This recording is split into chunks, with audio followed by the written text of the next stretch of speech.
அஸ்ஸலாமு அலைக்கும்.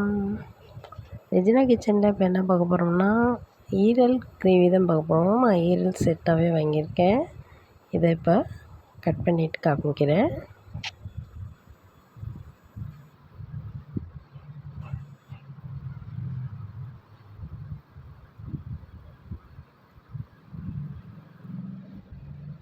இந்த மாதிரி கட் பண்ணிக்கலாம்.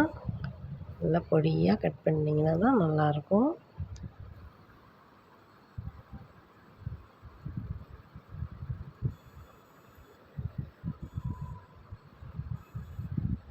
நான் வந்து செவரட்டி மட்டும் கட் பண்ணல, இது அப்புறம் கட் பண்ணிக்குவேன். எப்போ கட் பண்ணுறேன் நான் உங்கள்கிட்ட சொல்கிறேன். நல்லா அலசி நம்ம கழுவி எடுத்துகிட்டு வந்துடலாம்.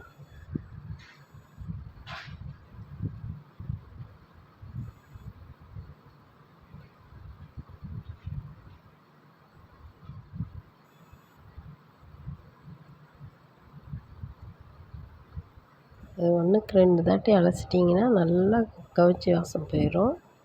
இப்போ நம்ம இதை கூடையில் போட்டு நல்லா தண்ணியை வடிய வச்சிடலாம்.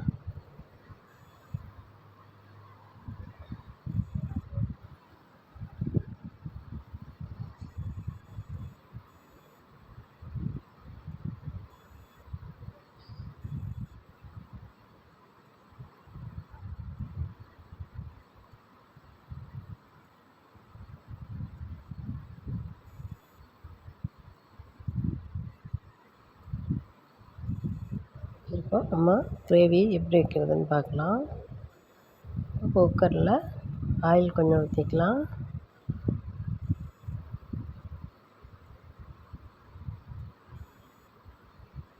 இதுக்கு வந்து இப்போ தாளிப்பு என்னன்னு பார்த்தீங்கன்னா, பட்டை, கிராம்பு, ஏலக்காய், பிரிஞ்சி இலை, கல்பாசிப்பூ, சோம்பு, ஜாதிபத்திரி, மராட்டி முத்து,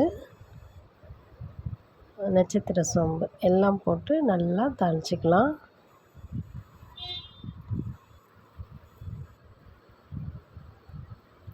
இது வந்து வெங்காயம், நான் 3 வெங்காயம் எடுத்திருக்கேன், பெரிய வெங்காயம். அதை நல்லா அரைச்சி இதில் சேர்த்துக்கலாம்.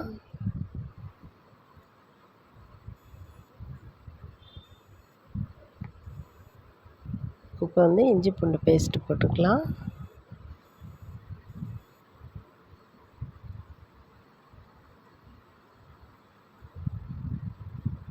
இதை நல்லா வதக்கிட்டு நம்ம அந்த ஈரலில் இதை போட்டுக்கலாம்.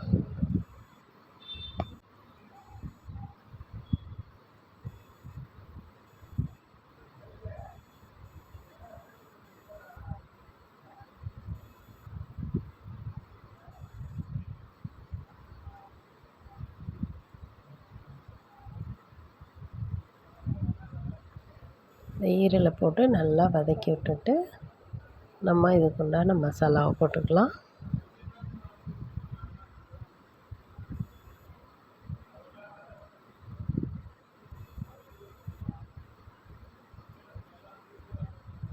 இப்போ மிளகாத்தூள் 2 ஸ்பூன் போட்டுக்கலாம்.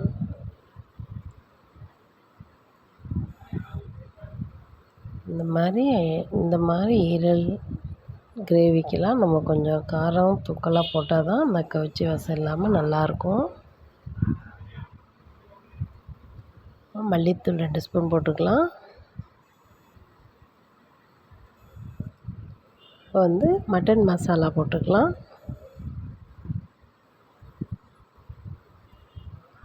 மஞ்சத்தூளும் போட்டுக்கலாம்.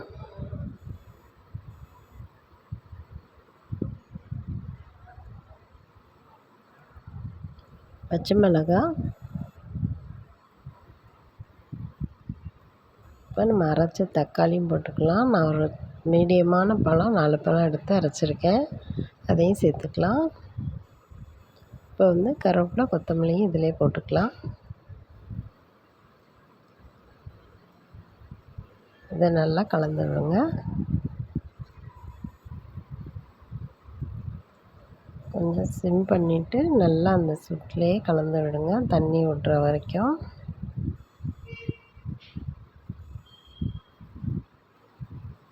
இந்த மாதிரி தண்ணி விட்டதுக்கப்புறம் நம்ம கொஞ்சம் தண்ணி ஊற்றி நம்ம விசில் போட்டுடலாம்.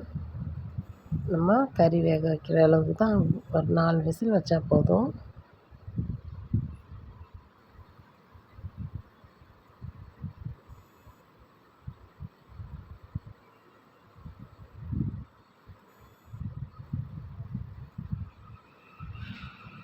உப்பு தேவைக்கேற்ப போட்டுக்கோங்க.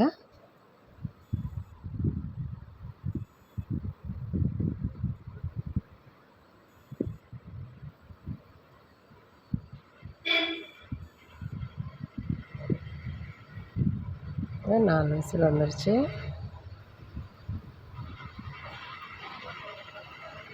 இப்போ நம்ம வந்து இதை ஓப்பன் பண்ணி பார்க்கலாம்.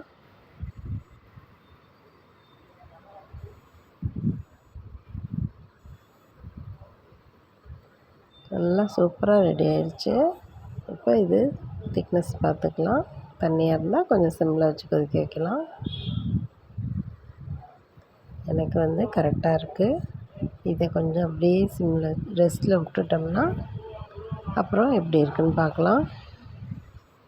இந்த ஸ்டேஜில் நீங்கள் உப்பு பார்த்துக்கோங்க. நான் வந்து சொல்லியிருந்தேன் இல்லையா, அந்த செவரொட்டியை வந்து குக்கர் ஓப்பன் பண்ணோன்னே நான் அதை எடுத்து கட் பண்ணி ஜாயின் பண்ணிக்கிட்டேன். அதனால் நீங்கள் இந்த மாதிரி செஞ்சிங்கன்னா குழம்பு வந்து கலராகவே இருக்கும். நீங்கள் அப்போயே ஃபஸ்ட்டே ஸ்டார்டிங்லேயே நீங்கள் கட் பண்ணி போட்டுட்டிங்கன்னா உங்களுக்கு வந்து குழம்பு ஒரு மாதிரி கருப்பாக போயிடும். அதனால தான் இந்த மாதிரி நான் செய்கிறது. இப்போ இந்த குழம்ப நம்ம கொஞ்சம் சிம்மிலே இப்படியே மூடி வச்சுருவோம்.